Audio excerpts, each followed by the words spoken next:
From folklore and fairies to monsters and mysteries, it came from the Maritimes. Hi everyone, welcome to It Came From The Maritimes, a podcast sharing Atlantic Canada folklore. I'm Chelsea, and this is my co-host Evan. Howdy. We have a Maritime Mini for you today. Catherine McIntosh, daughter of Robert McIntosh, died April 23rd, 1889, aged 8 years and 11 months. Suffer little children, and forbid them not to come unto me, for of such is the kingdom of heaven. This is the inscription upon the lone headstone at the end of a dirt road in Pictou County, Nova Scotia. If you follow Greenvale Road in Thurburn Exchange, the pavement turns to gravel, and if you follow that section for long enough and keep an eye on the side of the road, you'll catch a glimpse of a single gravestone tucked in the woods. This is the marker for a young girl, Catherine Ellen McIntosh, who died 1 month before her 9th birthday following a battle with an incurable illness.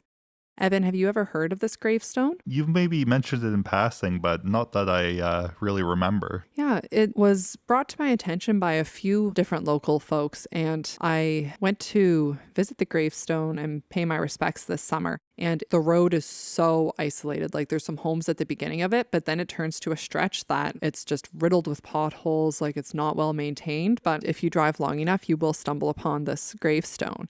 So today, I'm going to be sharing the story of Catherine McIntosh in life and after. Catherine was born in May 1880 to farmer Robert McIntosh and his wife Mary Bell McClellan. She was the youngest of 9 siblings, and her family was devastated when she contracted an unknown illness, and they were distraught at her untimely passing. Many tears were shed while they buried her in the local cemetery. Unfortunately, following a dispute over the burial site with a neighbor, her body had to be moved. She was dug up and reburied in front of her family farm. The building is no longer standing, but Catherine McIntosh's granite headstone has stood the test of time.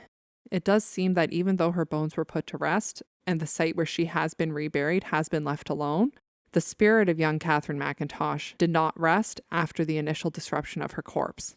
So as you step into the forest towards the gravestone, you'll notice dozens of toys in varying states of decay and wear resting against it. This is because the legends state that if you do not leave a toy, Catherine will get mad.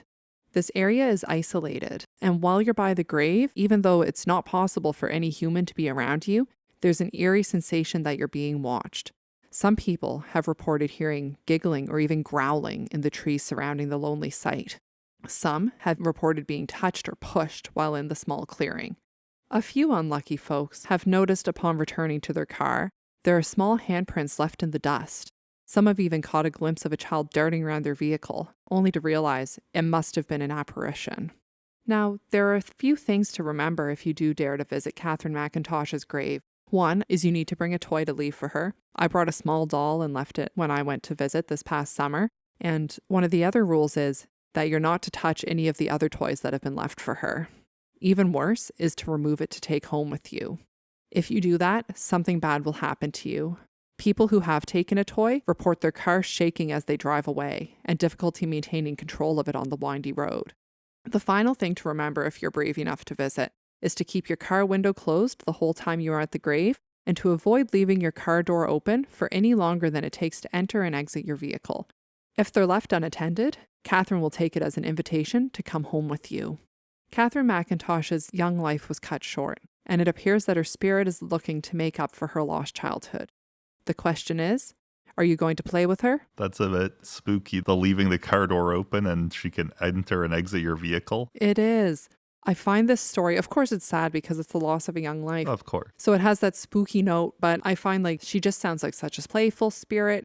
When I was in Edinburgh and I went to Mary King's Close, there's another spirit of a young child where people say you need to leave a toy for her. Oh, interesting. Yeah, so it seems there's some consistencies with the idea of leaving something for the spirit of a young child. But the gravesite, there really is an eerie feeling when you're there. And I don't know if it is because it is just so isolated or what, but yeah, definitely a sad but interesting piece of Nova Scotia folklore. Yeah, I was going to say I need to check it out, but maybe I don't. Just bring a toy if you do. Will do.